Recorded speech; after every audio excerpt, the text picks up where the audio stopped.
Priya Saroj. Honorable Speaker, sir, thank you so much for giving me this opportunity. कोशिश कर हल निकलेगा, आज नहीं तो कल निकलेगा, अर्जुन के तीर साथ मरुस्थल से फिर जल निकलेगा। ये कविता ने मुझे हमेशा कड़ी मेहनत करने के लिए प्रेरित किया है। एक युवा को हमेशा यही सिखाया जाता है कि हम सचमुच प्रयास करेंगे तो हम कुछ भी कर सकते हैं। एक युवा के नेता के तौर पर युवाओं के मुद्दा मेरे लिए हमेशा सर्वोपरि हैं। आज मैं एजुकेशन सिस्टम और नीट जैसे इम्पोर्टेंट एग्जाम के पेपर लीक की गंभीर समस्याओं पर चर्चा करने के लिए खड़ी हूँ। ये मुद्दे हमारे युवा और भविष्य के लिए अत्यंत महत्वपूर्ण हैं और इन पर तत्काल ध्यान देने की आवश्यकता है।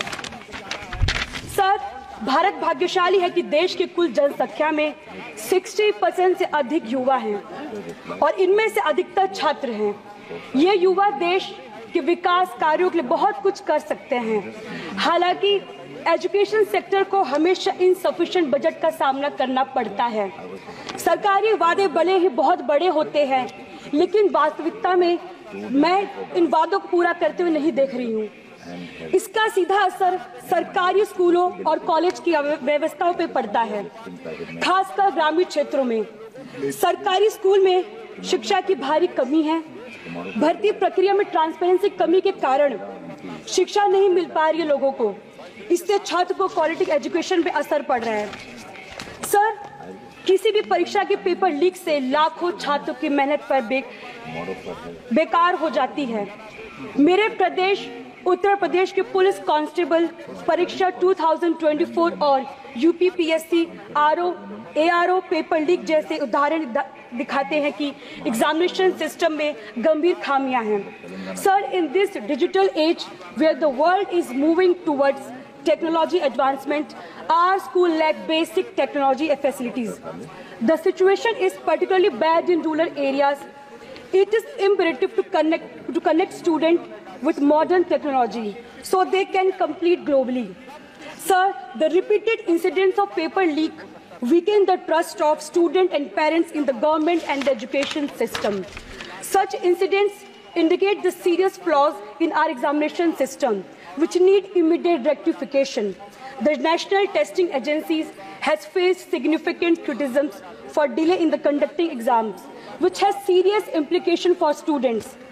These delays means that students are experiencing delayed admissions in their college, which resulted in shortened semesters, impacting their academic progress, leading to a situation where 2-year postgraduate degrees are effectively taking 1.5 years to complete.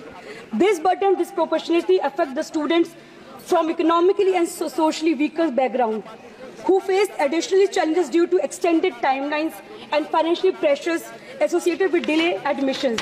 The NTA's inability to conduct exam in a timely manner is not just administrative failure, it is real consequences for the educational trajectories millions of students across the country. Sir, हमें उचित training, routine inspection और modern technology को अपनाने की आवश्यकता है। Paper leak में शामिल लोगों को सख्त सजा देने की जरूरत है ताकि ऐसी घटनाएं वापस ना हो।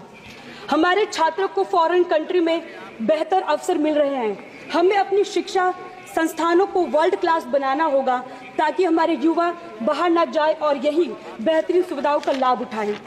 अंत में मैं सरकार से आग्रह करती हूँ कि एजुकेशन सिस्टम और एग्जाम के कंडक्ट में सुधार के ठोस से ठोस कदम उठाए जाए, जिससे हमारे स्टूडेंट्स का भविष्य सुरक्षित होगा और देश की प्रगति सुनिश्चित होगी। ये भाजपा सरकार कहती है कि सबका साथ सबका विकास, लेकिन इन्होंने तो केवल अपना विकास किया है। देश की जनता जाग चुकी है। पीडीए के मान सम्मान में की डकैती की रक्षा केवल इंडिया गठबंधन कर सकती है। यदि ये सरकार चाहती है कि सबका साथ सबका विकास का नारा पूरा हो तो जातीय जनगणना करा के सबको हिस्सेदारी दे। धन्यवाद।